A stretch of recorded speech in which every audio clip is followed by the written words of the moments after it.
The AP Bio exam is only 5 weeks away. And if your plan is to cram in some studying right at the end, I get it. You're still in the middle of learning Unit 8.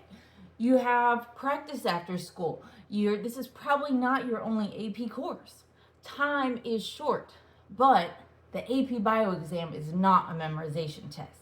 It's an application test. And so you don't need a ton of time, but you do need the right kind of practice. I'm Miss Parrott, and in today's video, I'm going to be giving you specific strategies that you can use between now and the actual AP exam that will get you ready to go from no to can do to fluent so that you can earn the highest possible grade on the AP exam. Strategy of coming at it, both your studying and the test itself with a strategy, is way more important than how much time you spend studying. So, the reason cramming doesn't work, and I am very much a procrastinator, so I get the desire. However, AP Bio is an application test. It wants to take what you know and see if you can apply it to new scenarios. Just a reminder, just because you know something doesn't mean you're going to be able to answer a question about it on the AP Bio exam. It takes AP style practice to go from no to can do to fluency. And that's the difference between getting a 2 or a 3 on the AP Bio exam to getting a 4 or a 5. Remember, fluency is being able to come in and answer questions accurately, confidently, so we're not like second guessing ourselves. So accurately, confidently, efficiently, and under time pressure. This requires practice, not just staring at a page or watching a million videos. Although videos help. But you gotta do something with it. So I'm introducing you to a 30-minute study strategy that you can use multiple times a week. Now, look, I'm not all about using AI to help you with your schoolwork, but what I am all about is using AI to help you manage your time. That has been my best use of AI. So, figure out your schedule, and if you're not somebody that's schedulally minded, like myself, then you can use AI to help you figure out where you can squeeze in 30 minutes for AP Bio review a few times a week. So the first thing you need to do, because this is no more than 30 minutes, like 25 to 30, set a timer. Time pressure is part of the expectation. The first 10 minutes you'll spend doing practice questions. Now, what kind of practice questions? This could be like 6 multiple choice questions. Really, that's like 9 minutes to do, like that you're actually given on the test. So try and fit 6 real AP style exam questions in 10 minutes or 1 short FRQ. So either one of those, spend 10 solid minutes. Then ding, the timer's up. Move on to step 2, which is reflection, right? We're going to review our mistakes. The key here is to find, and we're going to get into like diagnosing and prioritizing in a second, but is to find the gaps. Then once you found the gap, spend the next 5 to 10 minutes max with targeted review on that specific content, the content or the skill that you messed up on, if you messed up on anything. And if not, hooray for you. But if you're like the majority of us, you're gonna have slipped up somewhere. And the expectation during this time is just you and the timer and a practice sheet. No one's judging you. No one is telling you that you're not smart. This is the time where you're building skills. Now, during that second 10 minutes mistake review, this is when we're going to diagnose and prioritize our study. Notice, I'm not giving you a in week 1, study unit 1. No, because everyone has different strengths and different things make sense to different people. So during these little 10-minute practice sessions, you could choose to do like a mixed practice with like a bunch of different unit topics and skills mixed together, or like all unit 3. That's cool. But once you've done it and you've figured out which ones you got wrong, you want to identify your gaps and then focus your study there. So there's several kinds of gaps. There's content gaps. So like you really just don't actually understand what happens in the light reactions of photosynthesis. And that's why you got that question wrong.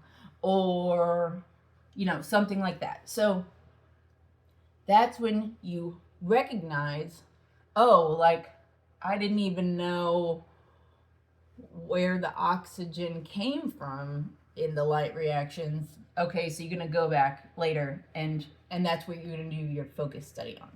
Okay? It could be a skill or an application gap. So is it like, were you stumbling on reading the graph? Were you stumbling on interpreting the data table? Were you stumbling on like a calculation? If so, then that's what you're going to spend your last 5 to 10 minutes focused on, right? Or were there timing issues? Were you actually able to get through all 6 multiple choice or a whole short FRQ in 10 minutes, or did you run out of time? And if so, where did you get stuck? So that's the kind of thing you want to be thinking about. And you don't want to study everything equally, okay? Efficient studying isn't like I'm going to spend an hour on every unit. No. What we need to do during this is we're identifying our gaps, then you're going to prioritize. Okay, so imagine that you are really strong at like ecology. A, it's fresh. B, conceptually, it's a lot easier to get your brain around than like the Calvin cycle. So I get it. So that one, since you're in the middle of learning it right now, that's not one that you want to spend necessarily as much time on as if you don't remember how like side chains on proteins interact with cell membranes, right? And that's like rough. So think about on each content area and skill area, are you strong on it? Are you medium on it? Or are you low on it? Like, I don't even barely remember that. I heard of it and that's it. So the first priority, if I were you, is to go for the easiest win. So you want to take that stuff that you're medium at and go bring that medium stuff to strong. So practice those skills and content together to bring the stuff you're medium at up to strong. That's going to take less time and will increase the number of things you're strong at. Then you want to go to the things that you're lower at and don't necessarily try and go from like low to strong. Bring it from low to medium, and then if you have time, from medium to strong. Okay? But so start with those medium level skills, the stuff that you can get a quick win on, make those wins, and then bring the lows to the high. Your job here is to close the gaps in content, skill, and timing. Now, you are probably in the middle of Unit 8 right now. So this is like all your ecology. These are your big systems, everything from like an ecosystem to a biome to global systems. You got cycles. So don't separate learning new things from the review strategies that we just went through. So as you're learning new things in Unit 8, I want you to ask yourself, how would this show up on the exam? I tell you this right now, Unit 8 has a lot of graphs and a lot of models, diagrams, and visuals. So this is very good for like make a graph of this, analyze a graph of this. Like very nice FRQ number 4. I mean, number 4. Nope, number 5. Yes, FRQ number 5. That's the visual and model one. Also, then you want to ask yourself, what would I need, like as you're learning a new principle or concept, what would I need to predict, explain, or analyze about this topic? And then also, a great question to ask yourself is, if something changes or goes wrong in this system, what would happen? So if there were no nitrifying bacteria in the soil, what will happen? How will that impact the ecosystem? So, because those are the kinds of questions that are going to be asked on the exam. Now let's look at some high efficiency strategies to help you move forward. First, again, I cannot stress enough, you need to practice doing what you're going to be expected to do on the day of the exam, which is answer questions in a timed scenario. Okay, so just going through and rereading the chapter or highlighting some stuff or like binge watching videos, but not doing any kind of output, like just doing things that are input, that's not going to help you. Practice is much more helpful. Now, I love a good flashcard. A flashcard is good, but in this case, we want to upgrade our flashcards. We want to kick them up a notch. So instead of just definitions on the back of words,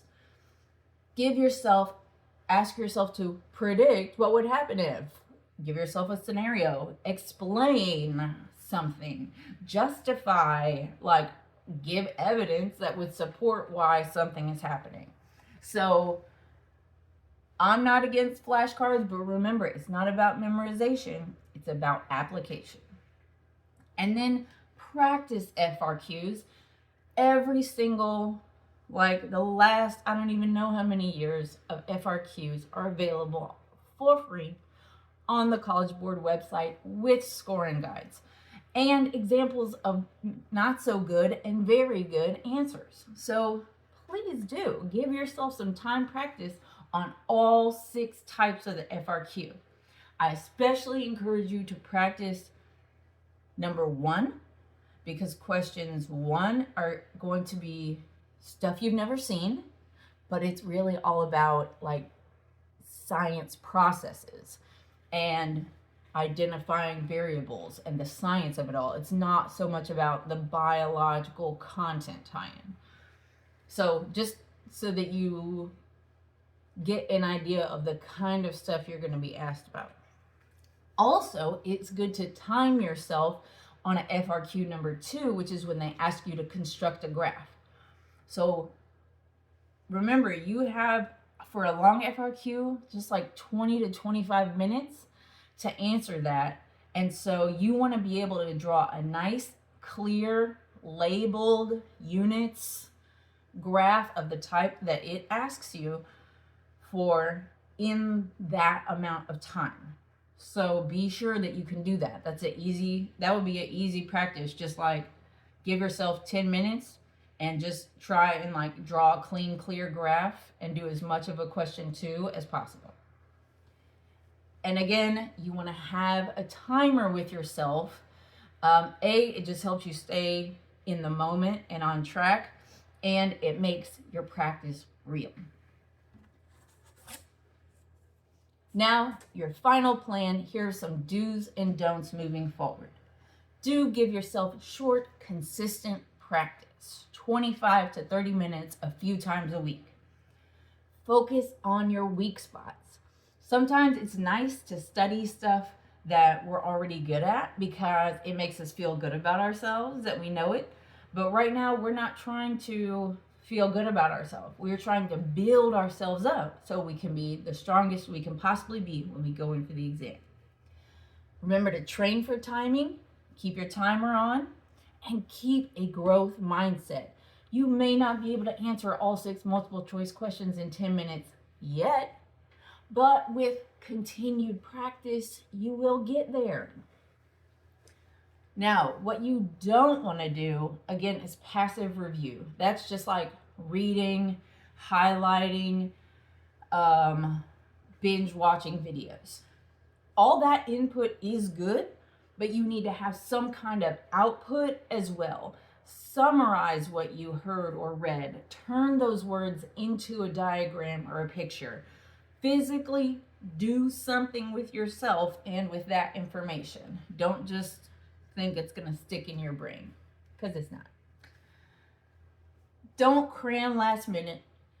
Please do not stay up all night the Sunday night before the Monday AP Bio exam. It will do you no good. Get a good night's sleep. Also, don't focus on memorization. That's not the kind of questions you're going to see. You're going to be seeing application questions.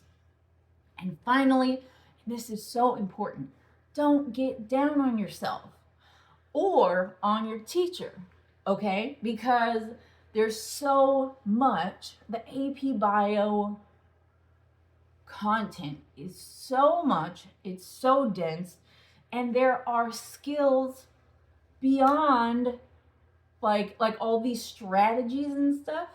Like, your teacher's just trying to get through all of the information and the labs that they have to get through, and they will be lucky if they have time to teach you test taking strategies. That's why I'm here, okay? So don't come down on yourself or on your teacher. Just diagnose, prioritize, make a plan, and move forward. I know you can do it. If you found this video helpful, please do give it a like, subscribe to my channel for more videos as we get closer and closer to the AP exam. Leave a comment, question, or an emoji down below. And if you're a student or a teacher and you want more practice, check out my Teachers Pay Teachers store, Know and Grow with Gnomes. I have practice on like all of the AP Bio equations, explaining like the formula sheet and the formula and equation sheet. I have all kinds of practice on all of those topics, along with other AP Bio stuff too. So please do, I encourage you to check it out. Keep learning, keep growing. You're gonna get through this. We'll see you next time.